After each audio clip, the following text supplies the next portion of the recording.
Hey guys, welcome to Talk to Yue. Since exam season is approaching, I wanted to show you guys how to sign up for Chinese exams. So the first thing you have to do is to Google the website name Chinesetests, and you will see the first link that pops up is chinesetests.cn. So this is the official website where you can sign up for Chinese exams. This is the new interface. So you might remember a different website page if you signed up a few years ago, but this one is much easier to use in my opinion. So first of all, go on Book a Test.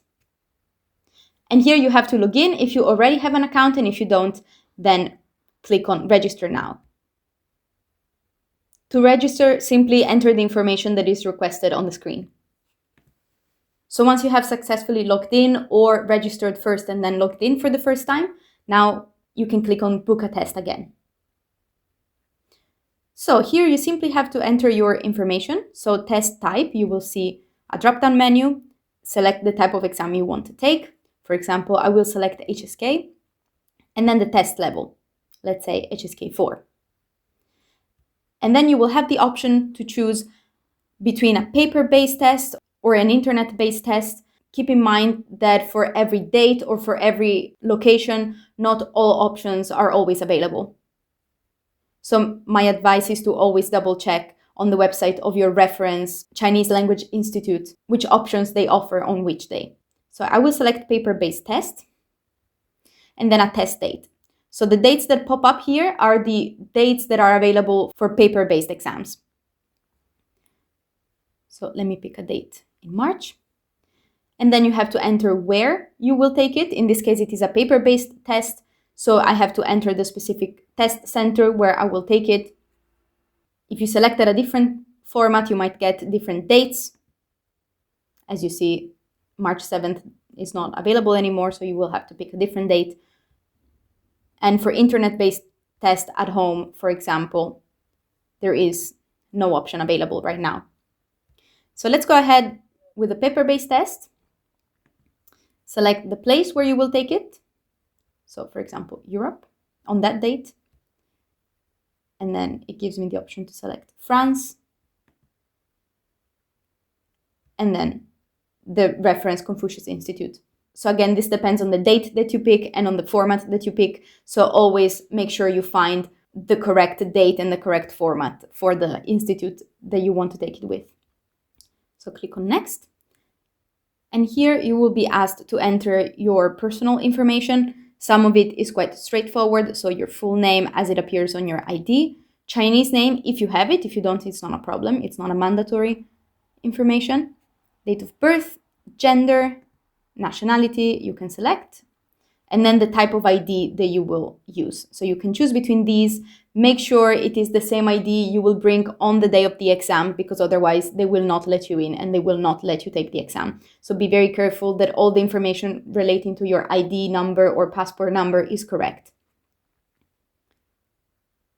Then you might be required to upload a photo of yourself. This is like a photo that you might use for your ID or your passport, and it is to ensure that it is really you taking the test and not somebody else. So last time I checked, the photo was obligatory for HSKK exams, also the oral components, and for some of the higher levels of HSK. So in this case, since I selected HSK 4, it is requiring me to upload a picture. And then some information relating to your Chinese learning experience. This is mainly for statistical purposes. It does not affect your exam, but you will have to select your mother tongue, and then how long you've learned Chinese and your occupation. So fill this information in very carefully. And after you're done, click Next.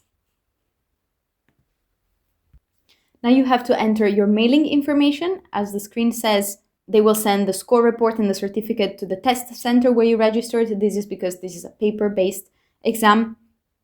And instead, if you selected an internet-based test, you will be able to download your certificate. So click on Next. And then here you can review all your details. So make sure you signed up for the correct type of test, check the level and the format and the date especially, and then that you are signed up to the correct test center. Here you see that it says the cost for the test. You are responsible for sending this amount directly to the test center. So check on their website what the procedure is for paying for these sort of exams, because every institute does it a bit differently. Also check your personal details. So make sure that all the information you entered, your passport number and your name, is correct. And if you have to change any information, then you can click here on going back to the specific section. So here to change the details of your test, and here to change your personal details. Then you can scroll all the way to the bottom and click submit.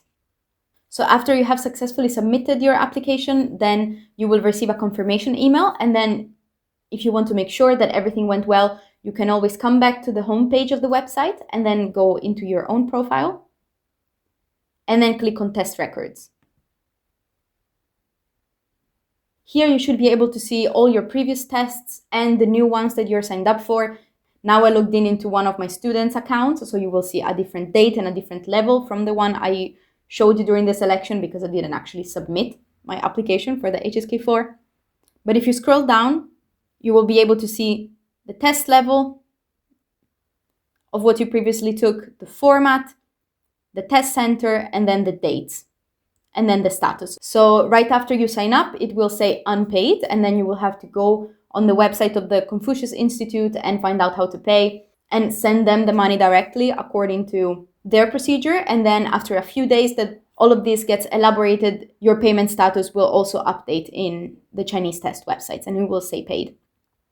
So this is how you can sign up for your Chinese exams. I hope this video helped you, and good luck in your Chinese learning journey. 再见!